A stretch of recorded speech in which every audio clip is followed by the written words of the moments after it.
menjadi harta karun tentang resep masakan. Dan ketika dikunjungi oleh editor penerbit besar, editor itu ya, dia tidak pernah terpesona dengan kalian bilang, oh ini ceritanya bagus banget. Dia ingin lihat apa sebenarnya terjadi. Jadi ketika dia baca di blog dan menemukan resep masakan yang sangat khas, bisa dipakai oleh ibu rumah tangga manapun, punya sudut pandang yang sangat baik, tertarik dan diterima. Apa yang terjadi? 5 tahun berlalu dia punya 5 buku tentang resep masakan. Kalau kalian datang ke toko buku, section yang paling laris itu bukan novel. Coba datanglah ke bagian cara berkerudung yang baik, laris.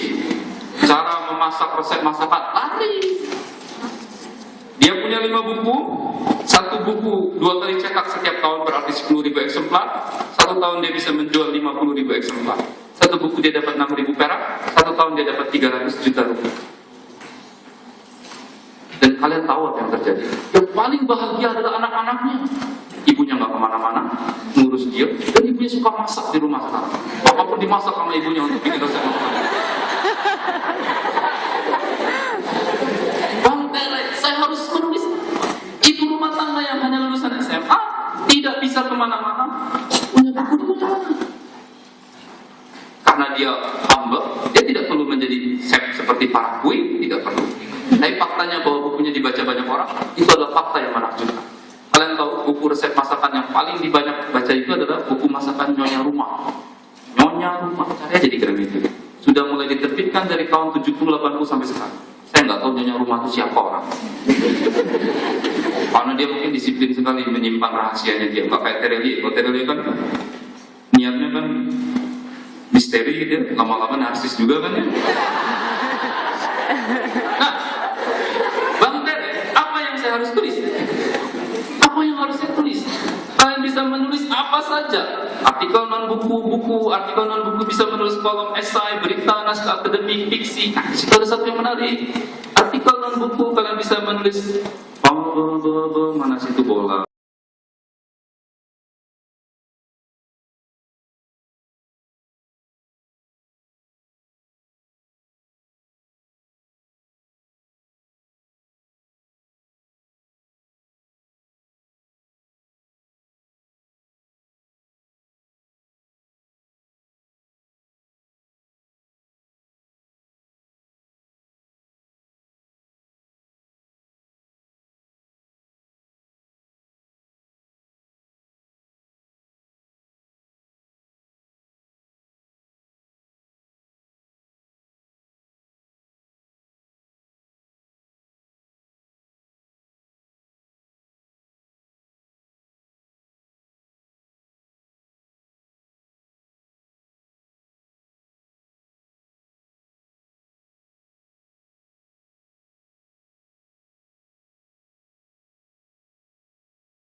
Itu pasti namanya saya apa?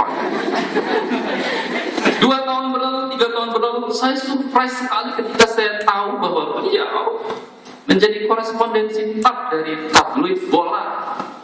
Surprise sekali saya. Nulis ya di bola? Iya, kok bisa nulis? Enggak sih, sebenarnya saya nulis di blog. Tapi kan editor mereka melihat review blog-blog saya. Mereka anggap bahwa tulisan saya itu netral, bagus. Kalau kalian mau jadi penulis review bola, memang harus begitu. Nggak ada kalau penulis bola yang untuk belain MU gitu ya. MU kalah masih dibela, MU memenangkan pertandingan. Siapa mungkin? Saya suka sekali. Astaga, Anda menulis di tabloid bola. Saat itu saya belum menulis. Artinya belum rilis. Saya waktu itu sudah menulis di koran, di Kompas. Tapi saya tidak rilis dalam artian buku dan seterusnya. Karena saya suka membaca tabloid bola. Dan yang lebih surprise lagi adalah ketika dia mengambil master di Swiss, separuh beasiswa dia itu disponsori oleh tabloid bola.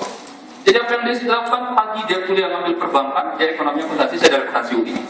Malamnya dia keliling seluruh Eropa, naik kereta cepat dan seterusnya, nonton pertandingan sepak bola. Dibayari oleh tabloid bola, free gratis. Besoknya dia tulis reviewnya dimuat di bola, dan dia dapat uang puluh. Enak sekali.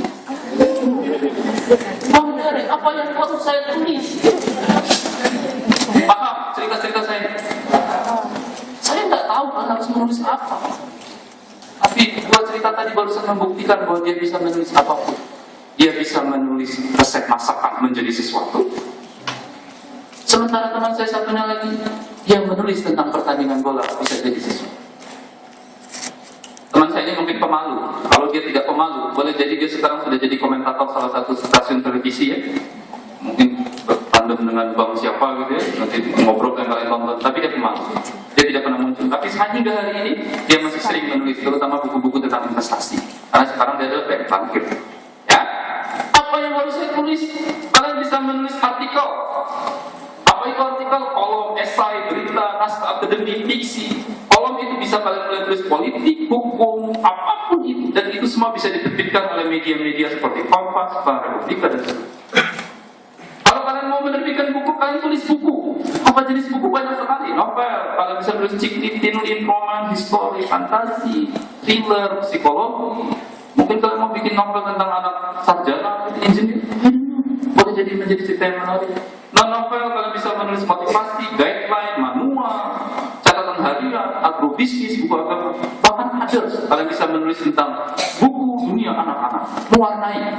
Saya punya teman di Bandung, salah satu tingginya Forum Lingkar Merah. Dia hanya menulis tentang buku anak-anak. Hari ini bukunya sekitar 30. Namanya mungkin tidak kalian dengar, karena memang spesialis sekali buku anak-anak. Tapi bukunya di mana-mana dan dibaca oleh banyak sekali anak-anak. Khusus tentang cerita-cerita pendek. Atau yang paling terakhir adalah naskah online. Kalian bisa menulis blog, apapun bentuk tulisan panjang di blog, Motify, Tumblr, atau kalian bisa menulis update status. Ini jenis tulisan yang terbaru dan menarik. Apapun bentuk tulisan pendek di blog, Motify, Facebook, Tumblr, Twitter, tapi itu saja ya status yang bermanfaat ya. Kalau cuma galau gitu ya orang nggak akan baca kan. Jadi kita akan kunci dengan prolog ini. Kita belum masuk ke teknis, kita baru prolog. Satu lagi, kalian bisa menulis apapun. Saya tidak peduli kalian profesinya apa. Even kalian punya sangat keterbatasan gitu ya, nggak bisa kemana-mana karena kalian hanya di tempat tidur, kalian tidak bisa menulis. Omong kosong sekali orang yang bilang saya nggak bisa menulis, saya tidak punya segala macam topik. Ya, sekarang kita baru masuk ke teknis penulisan. Nah, tips yang pertama adalah yang paling sering ditanyakan oleh orang, topik tulisan. Bagaimana saya harus memulai menulis? Kalau saya dalam rangka workshop, biasanya saya ada prolognya, kita ada quiz, ada pertanyaan gitu, tapi karena kita seminar, kita bicara cepat saja. Bagaimana kita memulai menulis? Buka laptopnya, baca bismillah. Oh betul nanya-nanya, ini pertanyaan sangat prinsip. Bagaimana kita mulai menulis?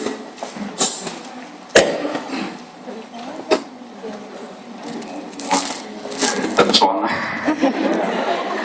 Bagaimana kita mulai menulis? Buka laptopnya, tatap laptopnya, bismillah ya Allah, semoga jadi tulisannya. Berdoa siang malam jadi tulisannya. Mantapkan motivasi dan niat. Pokoknya saya ingin menjadi penulis. Sungguh ingin jadi penulis. Mantapkan. 2 hari 2 malam kalian bilang begitu nggak akan pernah jadi penulis. Sama kalau saya sering ketemu dengan mahasiswa lagi nulis skripsi. Saya sudah niat banget konten yang nulis skripsi. Maka saya Pak, saya sudah niat banget Pak. Betul-betul niat. Jadi dengan niat aja. Bagaimana menjadi seorang penulis yang baik? Kalian punya sesuatu untuk ditulis. Bagaimana menemukan sesuatu itu? Menemukan topik dan inspirasi? Nah, langsung saja saya jelaskan. Adalah bohong jika orang bilang tidak punya ide tulisan. Ide tulisan bisa datang dari mana saja. Yang menjadi masalah, apakah ide tulisan itu bisa berubah menjadi tulisan yang baik atau tidak? Saya kasih contoh. Dari kata hitam satu, itu bisa jadi satu novel. Hitam, kalian pikirkan warna hitam, itu bisa jadi satu novel. Dari tersenyum, gitu nggak orang tersenyum, itu bisa jadi sebuah novel. Dari apapun yang ada di sekitar kita bisa menjadi sebuah tulisan yang berkenan. Yang membuatnya menjadi berbeda, apakah seseorang mempunyai sudut pandang spesial atau tidak semester? Saya kasih contoh warna hitam. Kalau saya minta kalian menulis tentang warna hitam, yakin sekali 90% di sini akan menulis tentang hitam adalah warna. Mau dites? Mau dites?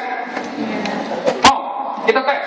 Tolong tuliskan satu paragraf tentang kata mulut. Ayo, coba pakai pulpen dan kertas. Ayo, tulis.